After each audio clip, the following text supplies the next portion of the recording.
أعوذ بالله من الشيطان الرجيم. بسم الله الرحمن الرحيم.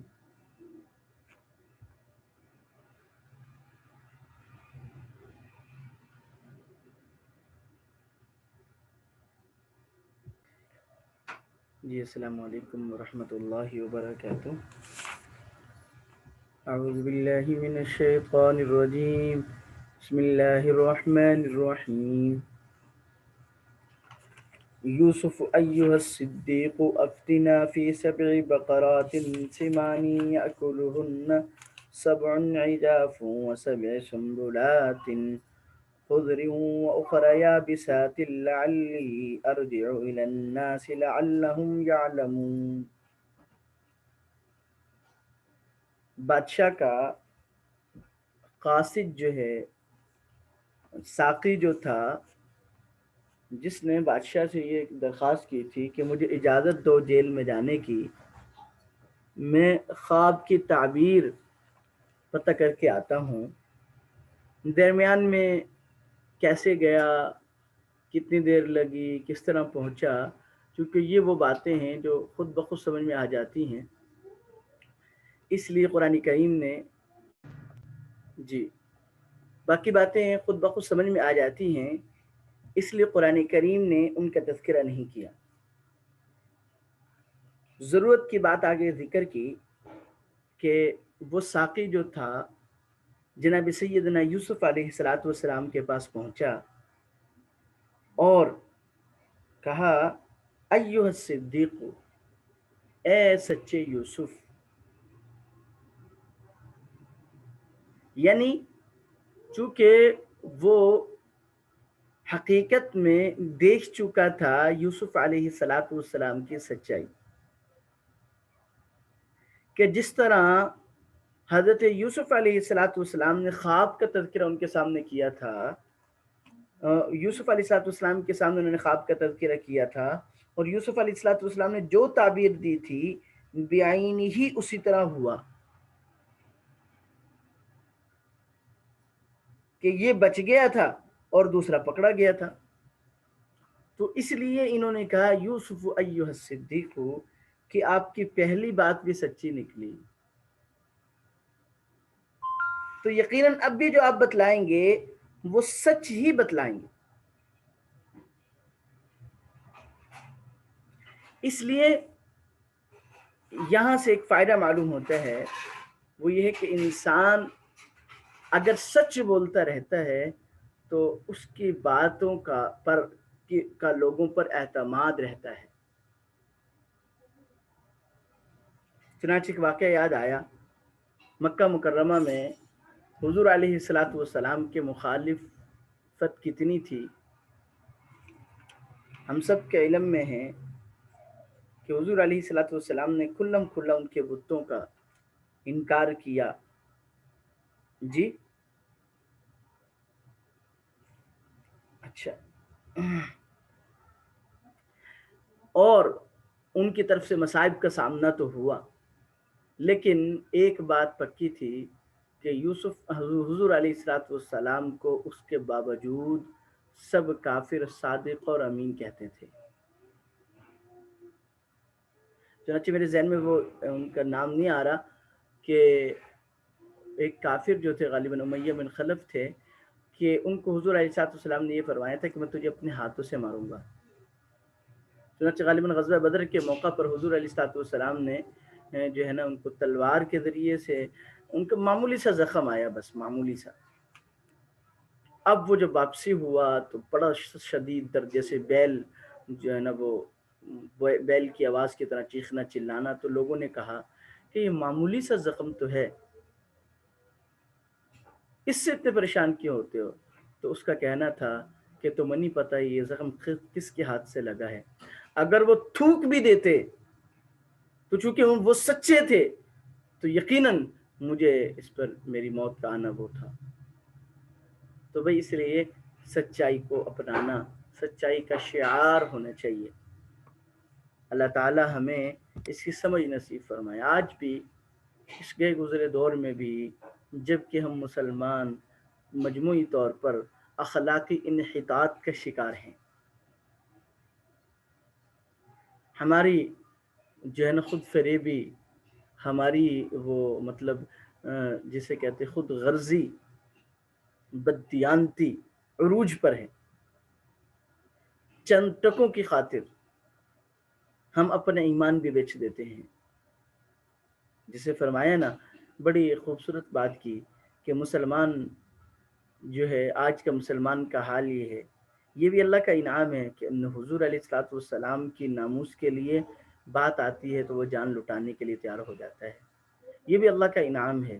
لیکن جب حضور علیہ الصلوۃ والسلام کی بات کو ماننے کی باری آتی ہے تو پیچھے ہٹ جاتا ہے. جبکہ حضور علیہ الصلوۃ والسلام کی بعثت کا مقصد صرف حضور علیہ الصلوۃ والسلام کی محبت نہیں تھی، بلکہ حضور علیہ الصلوۃ والسلام کا کمال اتباع تھا.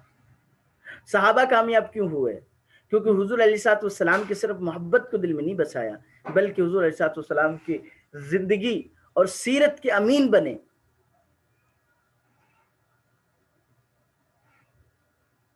اتنے امین بنے کہ خود زبان نبوت سے نکلا، اصحابی کالنجوم بأیہم اقتدیتم اہتدیتم، کہ میرے صحابہ ستاروں کی مانند ہیں، جس کی بھی پیروی کرو گے ہدایت کو پا جاؤ. علیکم بسنتی وسنت الخلفاء الراشدین المہدیین، کہ تم پر لازم ہے میری اور میرے خلفاء جو ہدایت یافتہ ہیں ان کی سنت.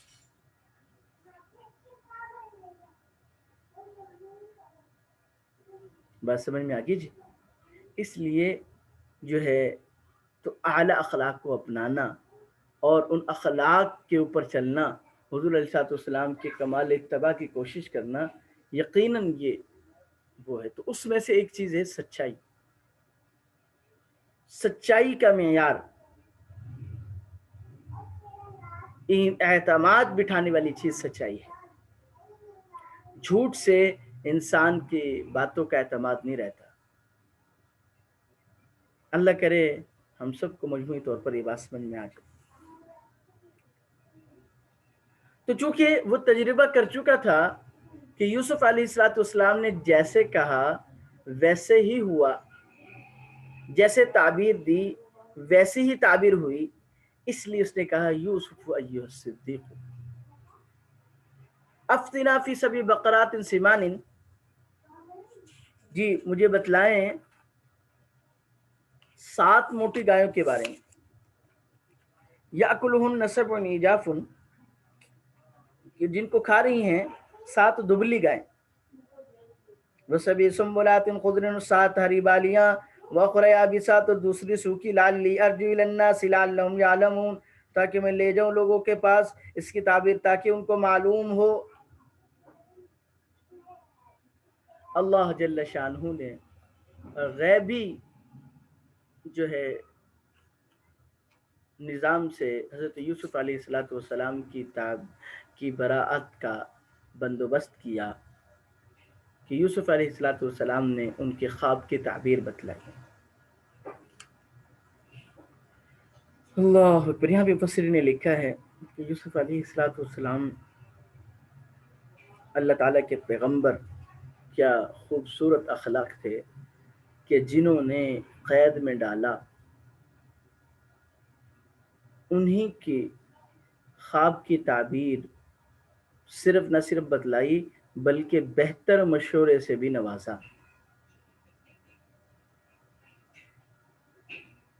کیا کہا؟ فرمایا قال تزرعون 7 سنین دأبا، فرمایا کہ تم کھیتی کرو گے 7 سال دأبا جم کر.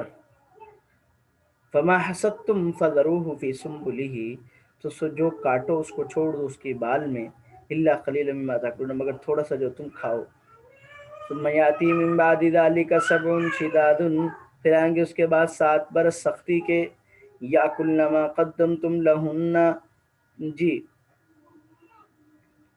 جو تم کھا جائیں گے وہ جو تم نے ان کے لیے جو ہے نا وہ جمع کر کے رکھا. الا قلیلا مما تحسنون، مگر تھوڑا سا جو رکھو گے تم بیج کے واسطے، تحسنون یعنی جمع کرنے کے لیے. ثم یأتی من بعد ذلک عام فیہ یغاث الناس، پھر آئے گا اس کے بعد ایک سال یغاث الناس، اس میں لوگوں پر بارش برسے گی، وفی عاصر، اس میں رس نچوڑیں گے۔ یہ حضور حضرت یوسف علیہ السلام نے خواب کی تعبیر بتلائی کہ بھائی کہ 7 موٹی گایوں سے مراد فروانی کے سال ہیں، اور 7 پتلی گایوں سے مراد خشک سالی کے سال ہیں۔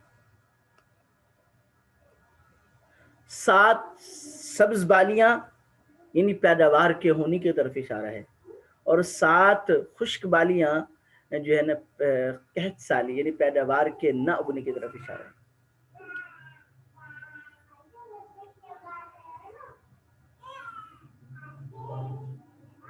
بات سمجھ میں آ گئی جی؟ اچھا، اب یہ تو تھی خواب کی تعبیر، اتنی خواب کی تعبیر بنتی ہے کہ بھائی اس طرح ہوگا۔ اس سے آگے حضرت یوسف علیہ السلام نے مزید احسان دو فرمائے۔ فرمایا فما حسدتم فذروه فی سنبلہ، فرمایا جب تم کاٹ لو، جو تم 7 سال جو پہلے فراوانی کے ہیں تم فصل کو کاٹو، تو اس طرح استعمال کرنا کہ تاکہ باقی آنے والے 7 سالوں میں تمہیں قحط سالی کی وجہ سے پریشانی کا غلے میں سامنا نہ کرنا پڑے۔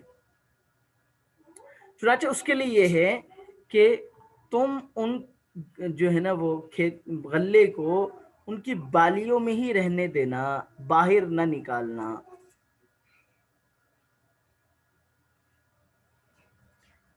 اللہ پاک کی قدرت دیکھیں کہ اللہ پاک نے،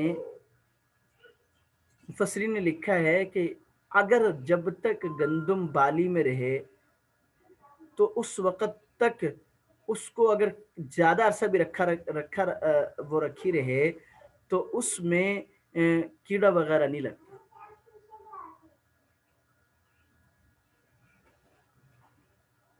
سمجھ میں آ رہی ہے جی؟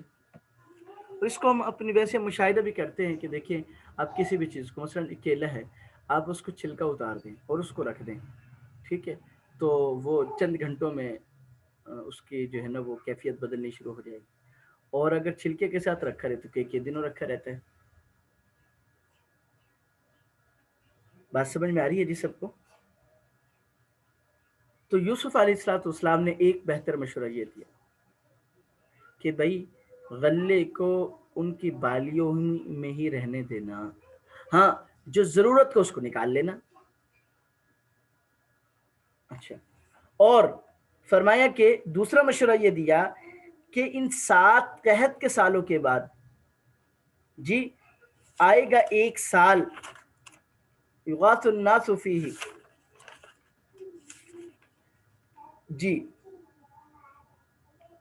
وفیہ یعصرون، کہ اس میں خوب بارش برسے گی اور اس قدر فراوانی ہوگی کہ پھلوں کا رس نچوڑیں گے، شراب کو نچوڑیں گے،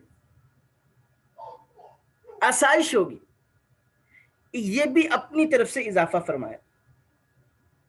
اب یہ اضافہ یا تو اللہ تعالیٰ کے ضابطے کی بنا پر اجتہاد کر کے فرمایا، وہ کیسے؟ توجہ کیجئے، کبھی توجہ ہے نا جس سب کی؟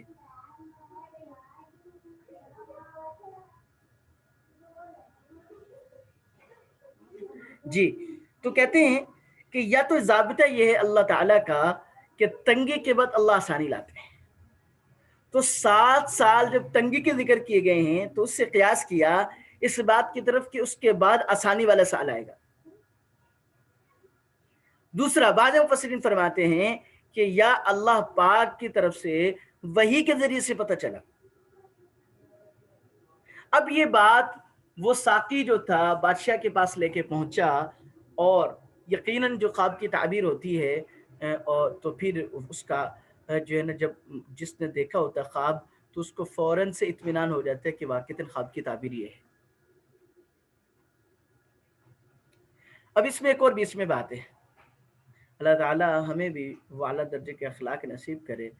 فرماتے ہیں کہ اب یہ جو ساقی جو تھا اس کے ساتھ پہلا احسان کیا تھا کہ اس کو خواب کی تعبیر بتلائی تھی، لیکن اس کے ساتھ ایک درخواست کی تھی کہ بھئی اپنے رب کے سامنے میرا ذکر کرنا، اپنے بادشاہ کے سامنے میرا ذکر کرنا۔ تو فرماتے ہیں مفسرین لکھتے ہیں کہ بھائی حضرت یوسف علیہ السلام کے اخلاق میں سے ایک یہ بھی دیکھیے کہ اتنے عرصے اس کے بھول جانے کی وجہ سے جیل میں رہے، لیکن اس کو تھوڑا سا بھی طعنہ نہیں دیا.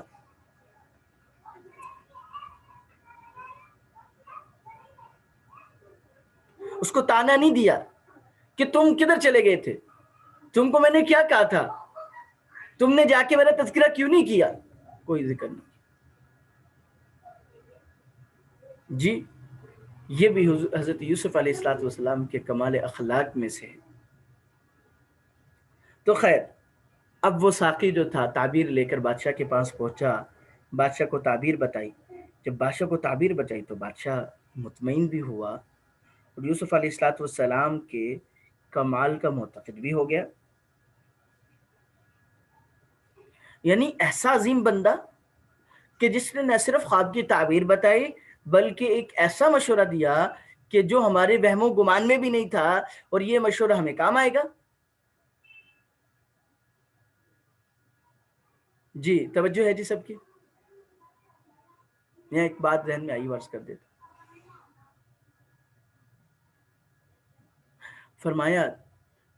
فرماتے ہیں کہ آج بھی اس بات کا رونا رویا جاتا ہے، کسی بھی شعبے میں چلے جائیں، کہ جس کو کوئی نوکری نہیں مل رہی ہوتی، جس کے لوگ جس کی جو ہے نا محنتوں کے معترف نہیں ہوتے، لوگ ہر ایک رونا رو رہا ہوتا ہے کہ لوگ ہماری قدر نہیں کرتے، لوگ یوں نہیں کرتے، لوگ یوں نہیں کرتے. توجہ کیجیے گا، کامل شخص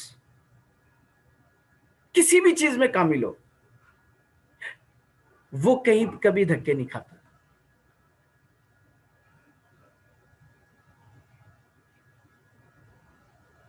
اسپیشلسٹ جو ہے کسی بھی کام میں اسپیشلسٹ ہو، چاہے وہ پنچر لگانے میں ہو، تعمیر کرنے میں ہو، کھدائی کرنے میں ہو،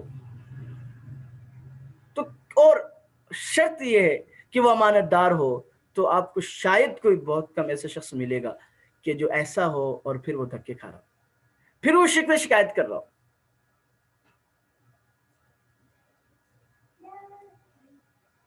کمزوری اپنے اندر ہوتی ہے، کام چوری کا جذبہ اپنے اندر ہوتا ہے، لیکن اس کا بوجھ عام لوگوں پر ڈالا جاتا ہے. بات سمجھ میں آ رہی ہے جی؟ آپ کسی بھی چیز میں ماہر بن جائیں، دیانتداری سے کام کریں، اپنی محنت لگا دیں، تو یقیناً آپ کو اس کا نتیجہ ضرور مل کر رہے گا. معتقد ہوں گے لوگ آپ کے. ہمارے استاد محترم استاد مفتی حسن صاحب دامت برکاتہم العالیہ فرمانے لگے ایک دفعہ مثال دیتے ہوئے، اللہ نے انسانوں کو ایک دوسرے کا محتاج بنایا ہے، ٹھیک ہے؟ تو ایک کمال والا، ایک چیز میں ماہر شخص دوسری چیز میں کامل کا محتاج ہے. یہ توجہ کیجیے، بہت آسان سی مثال ہے. فرمانے لگے کہ ایک صاحب اگر نئی گاڑی لے کر نکلیں اور بڑی گاڑی ہو، جی مہنگی ترین گاڑی ہو، تو جب وہ روڈ پر آئے گا تو کسی مزدور کو، کسی میلے کپڑے والے کو دیکھنے کے لیے تیار نہیں ہوگا.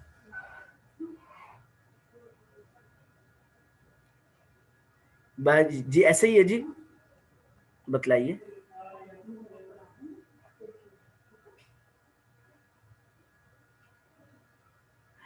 لیکن فرمانے لگے کہ اگر راستے میں اس کی گاڑی پنکچر ہو جاتی ہے تو اب وہی شخص جو دیکھنے کے لیے تیار نہیں تھا، اب چھپڑ والے، پھٹے پرانے کپڑے والے اور جو ہے نا بدصورت انسان کی منت سماجت کر رہا ہوگا کہ بھائی آپ کی مہربانی کہ میری گاڑی میں پنکچر لگا دو.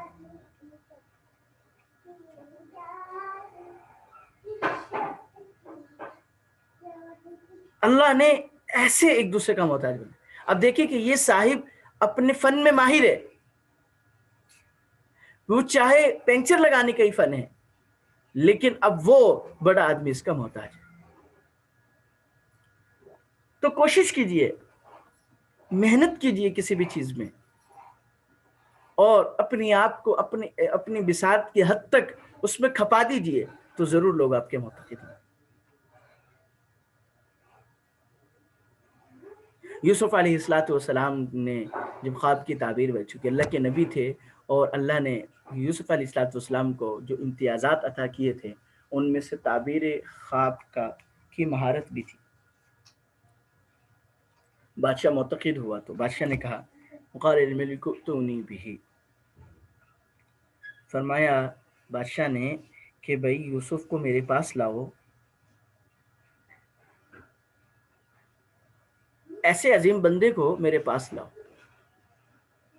وہ نا میں بات بیچ میں رہ گئی، پوری بات نہیں ہوئی۔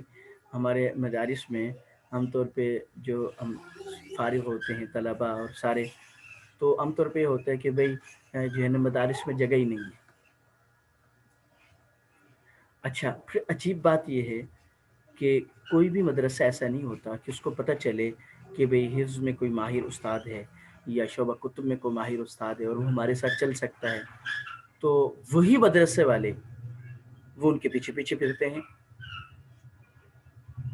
کیوں؟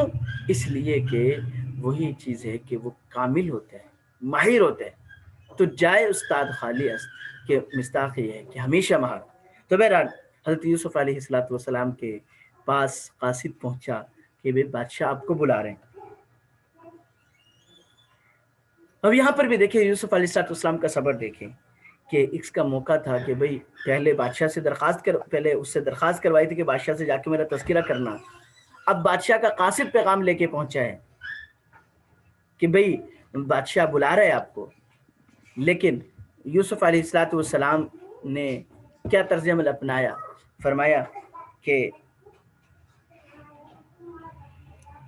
قال ارجع الى ربك فاسأله ما بال النسوة اللاتي قطعن أيديهن ان ربي بكيدهن عليم۔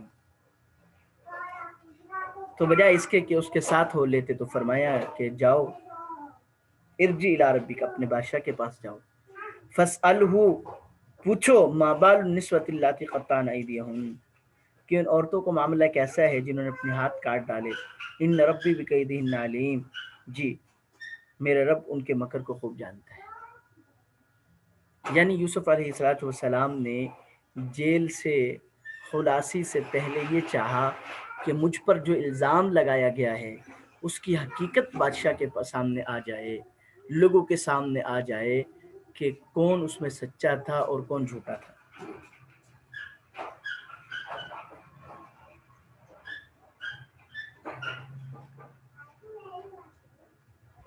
جی حضرت یوسف علیہ السلام نے پہلے اپنی براعت کو واضح کروانا چاہا، اس لیے کہ اگر یوں ہی چلے جاتے تو یقیناً یہ رہتا کہ لوگوں میں کہ وہ کسی نہ کسی درجے میں یوسف علیہ السلام اس کام میں شریک تھے یا کوئی نہ کوئی غلطی ضرور تھی یوسف علیہ السلام کی۔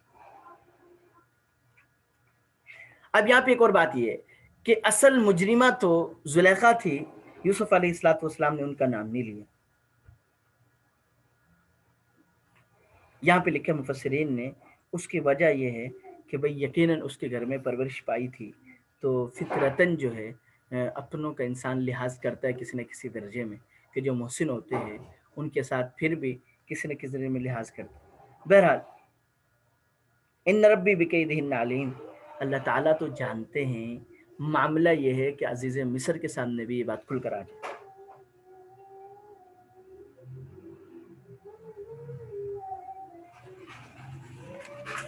بات سمجھ میں آگی جی؟ اب یہاں پہ ایک بات توجہ کیجیے گا، حضور علیہ السلام کے بارے میں آتا ہے کہ حضور علیہ السلام کے ارشاد منقول ہے کہ اگر مجھے رہائی کے لیے بلایا جاتا تو میں یوسف علیہ السلام کی طرح یہ شرط نہ لگاتا کہ پہلے معاملے کو صاف کیا جائے۔ ایک روایت۔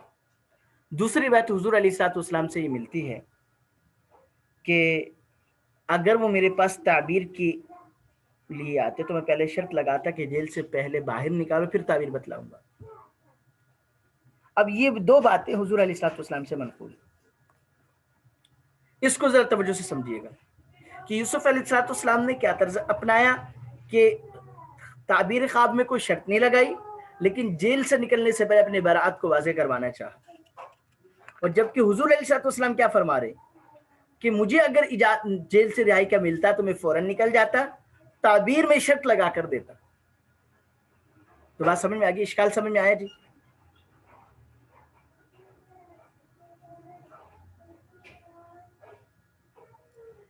یعنی اس کی تعبیر مفسرین نے یہ دی ہے کہ اصل میں حضور علیہ السلام بتلانا یہ چاہ رہے ہیں کہ یوسف علیہ السلام کا صبر افضل تھا.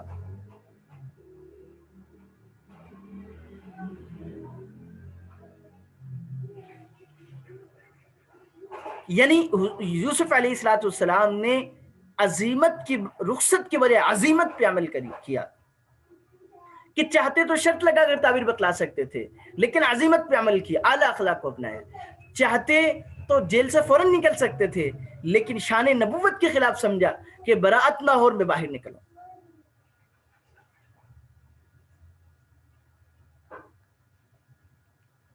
ایک چیز, ایک جواب. دوسرا جواب مفسرین نے یہ لکھا ہے کہ ایک طرح سے حضور علیہ السلام نے امت کے لیے آسانی کا راستہ دیا کہ واقعی یوسف علیہ السلام کا جو طرز عمل ہے وہ واقعتاً ایک اچھا طرز عمل ہے, لیکن امت کے لیے آسانی اس میں ہے کہ اگر ایسا ہوتا تو فوراً نکلا, ایسا ہو تو فوراً نکلا. کیوں کہ بادشاہوں کا مزاج کا کوئی اعتبار نہیں ہوتا.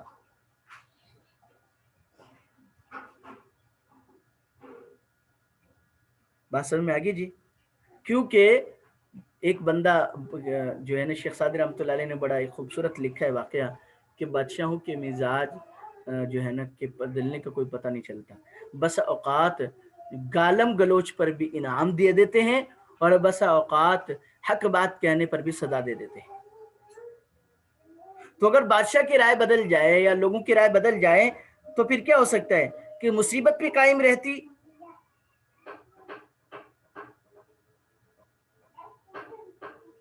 اور جو ہے خلاصے بھی نہ ہوتے. اس لیے یعنی حضور علیہ السلام نے امت کو آسانی کی تلقین کی ہے. بات سمجھ میں آگی جی؟ تو آگے قال ما خطبکن اذ راودتن یوسف عن نفسی, تو بادشاہ نے عورتوں کو بلا کر کہا کیا حقیقت ہے تمہاری کہ جب تم نے پھسلائی یوسف کو اس کے نفس کی حفاظت سے. قلنا حاش للہ ما علمنا علیہ من سوء, بولی اللہ کی پناہ ہم کو نہیں معلوم اس میں کوئی برائی. قالت امرأۃ العزیز الآن, جب ان عورتوں نے حقیقت کا اعتراف کر لیا تو مفسرین لکھتے ہیں کہ زلیخا کو بھی خطرہ ہو کہ میرے خلاف ہی نہ بول پڑے, خود ہی بول پڑی. الآن حسس الحق, سچی بات اب کھل گئی ہے. انا راودتہ عن نفسی, میں نے پھسلایا تھا اس کو اس کے جی سے. وانہ لمن الصادقین, اور وہ سچا ہے. جی ذالک, یوسف علیہ السلام فرماتے ہیں. بس یہاں تک کر لیجیے اس کو, پھر انشاءاللہ دعا میں یاد رکھیے گا. جی السلام علیکم ورحمۃ اللہ وبرکاتہ.